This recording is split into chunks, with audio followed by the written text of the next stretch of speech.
So I played Atomfall for more than 5 hours, and I must say that I really enjoyed it. Atomfall centers around exploration and piecing together what happened to your character. So this game has melee and ranged combat, stealth, crafting, choices that matter, and skill tree, among all other things. Anyways, your character is trying to figure out why they're here or how they got here, and oddly enough, we never really addressed who they even are. So that's why in this game, we don't have the opportunity to name our own character. Unlike in other games, but that is not a problem with me. Now, Atomfall is an action-adventure game with a little bit of survival, but more leaning towards the action-adventure. There's actually no hunger or thirst meter here, but you do have a heart rate system that kind of acts like a stamina. And speaking of stamina, there's actually an option in the game where you can have like infinite sprint, which is pretty nice if that is your style. But going back a little bit, yes, this game is still a survival game, and it does have crafting, and crafting feels very rewarding, but not immediately available. To start, you only have one crafting recipe, and to get more, you do need to explore, because when you do explore, you get to find different kinds of recipes, or you can actually get recipes from bartering with traders. And with that said, you are actually going to get to find a lot of different kinds of materials. Now leads us to the worst part of the game, the inventory. It's not enough. I haven't found any way to expand it yet, and I'm constantly having to leave items behind because I don't have any more space. And the materials that I'm referring to are actually the crafting materials. So if from the start you don't have a lot of recipes, you can't actually use these materials that you get to find in-game. And the worst part is you can't even use it for trading. Now let's talk about exploration. The world is absolutely fun to explore. The map looks huge and a little bit intimidating at first, but the more you explore, the more you can discover shortcuts and interesting finds that somehow progress the main story. And right from the get-go, you can pretty much explore anywhere. You can check out bunkers, dilapidated houses, or even go into tunnels, which lead to different other places. And one of the places that I was able to go to is actually a mine. Now, this mine is actually pretty interesting, but it's also in this mine where I found the first bug, a visual bug. That is the floating torch. Now, that's the only one that I was able to find so far, and that is a good thing. Not perfect, but at least only one. As for the performance, since I'm playing on the PS5, it actually runs smooth. I haven't experienced any frame drops, no stuttering whatsoever, but there's no option for you to change any kind of resolution. So I am not sure if this game is running in balance mode, performance mode, or quality mode, but I'm happy with what I'm experiencing so far. Now, with most games that there are a lot of people, NPC behavior is a must to take a look. And so far in this game, it's actually pretty good. It feels natural and intentional when you're talking to NPCs or even just listening to other NPCs. I mean, you don't have to witness it, but it's there. And when it's there and you see it and you hear it, makes you want to learn more. Anyways, the dialogue for me is pretty solid. It's not funny, it's not cheesy, and again, like what I mentioned, makes you want to hear more. Choices are available in every conversation, and they do matter. And when I say matter, it actually shapes how your story is going to progress. Because if you do anything bad towards a certain faction, the whole faction will most likely be hostile to you. And that's why you need to think about your options before you actually choose the certain dialogue. But there's a workaround for that. You can actually save while in the midst of conversation. So if you don't like what happens with a certain choice that you chosen, then you can just reload and choose a different one. Now, the voice acting here is really good. It is British English, so most of the time I need subtitles, but across the board, the delivery carries emotions. It fits the tone and the setting really well.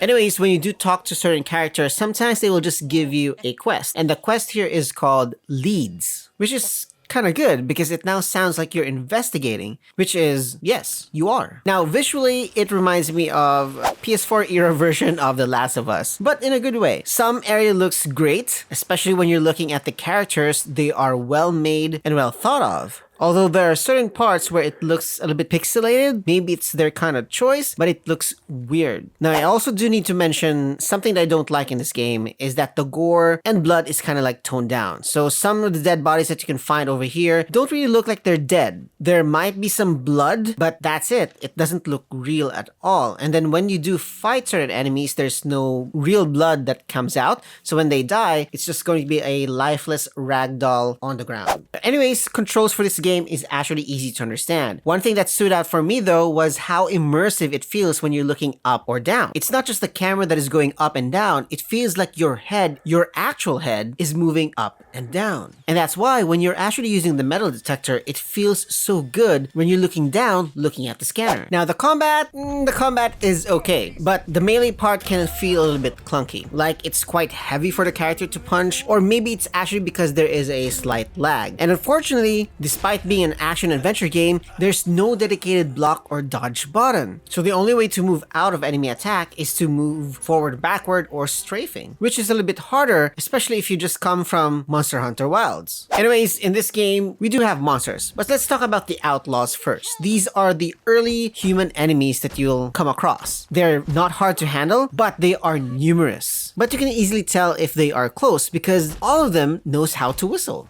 Now, as for the monsters, it's technically called ferals. It's almost like the ghouls, I guess, in Fallout series, but a little bit different. And they are very relentless. They are fast, they hit hard, but thankfully they're only found in underground bunkers. For now, I think. Their AI actually feels a little bit better compared to the outlaws because they are straightforward. They just want to kill you. And what I like about this is that whenever you see them, there's going to be an accompanying eerie sounds. Not too loud, but I can actually hear it. And this adds to the tension and stress that you're feeling when fighting these strong enemies, making you want to run, which definitely fits the game because the locals would keep on telling you that there are other aside from humans that want to kill you.